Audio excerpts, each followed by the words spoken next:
Hi, I'm Tracey from Constantine Quilts in Australia, and this is just a short video to show you how easy it is to use my swag templates. I have two different swag templates.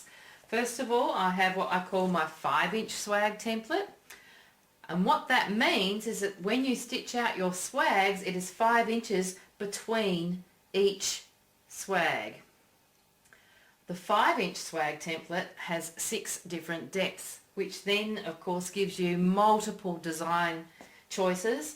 That's something you have to come up with.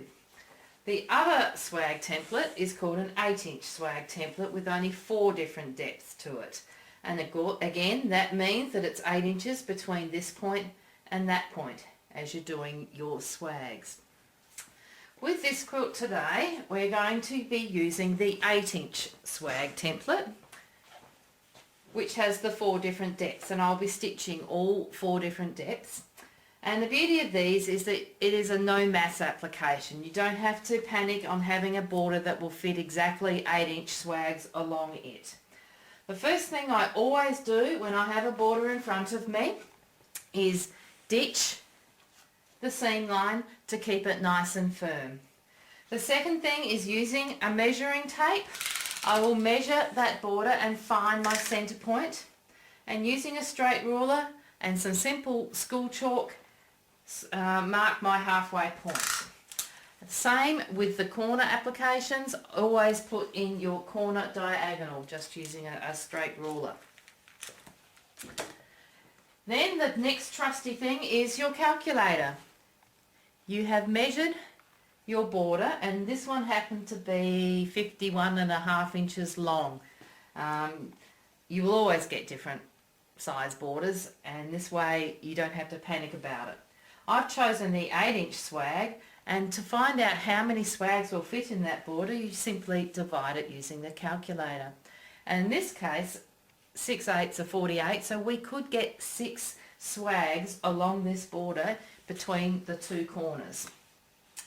That would mean we're left with just a very little gap at each end to be able to create a corner to go around, a swag corner to go around in the corner.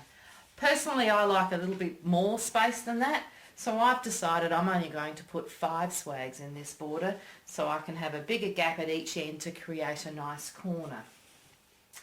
Now that I know that I'm going to put 5 swags, an odd number of swags, you then know where you want to start.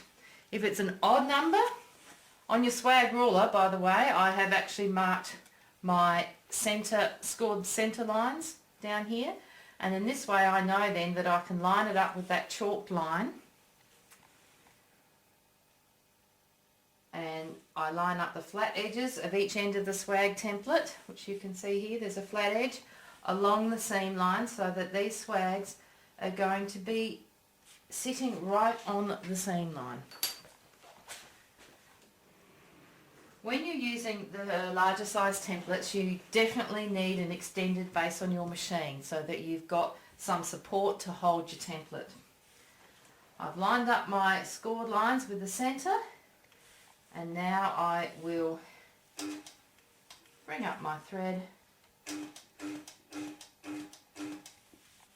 lock it off. Now, using templates, you need to set your machine. If you have a stitch regulator, set it to the number of stitches per inch that you prefer to use. If you don't have a stitch regulator, set it about probably 20% of your speed so that you're going reasonably slow. I'm spoilt with the A1 quilting machine in that I've got a cruise speed, so I can have it set fairly slow, but when I move the machine a bit faster, the stitch regulator will keep up with me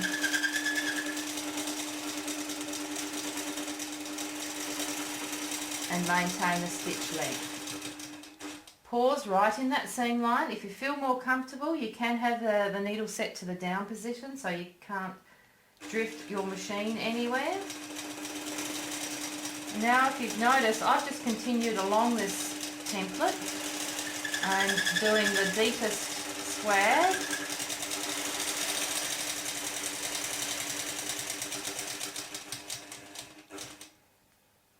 and simply move it along to do the next one.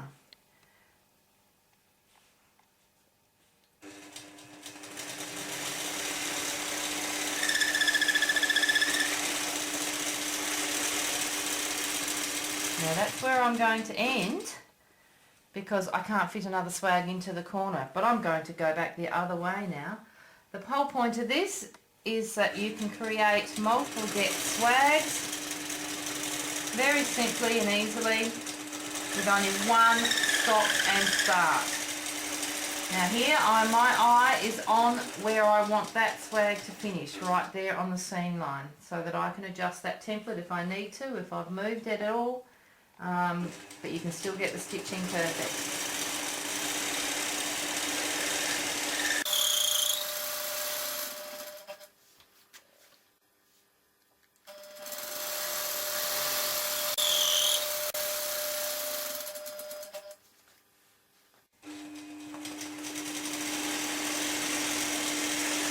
Note that I've got my hand, all my fingers are splayed across that template to give me total control. I don't want it to slip or bounce up at any time.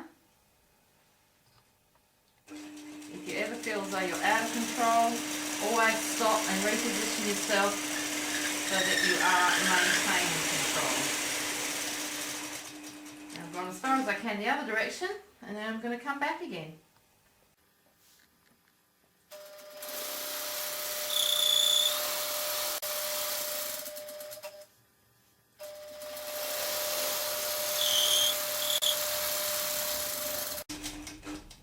I've now completed one pass with both depths of swags, and like I said earlier, I was going to do all 4 depths of swags, so I just flip the ruler over and we're going to keep on going and finish off all these swags with 4 different depths.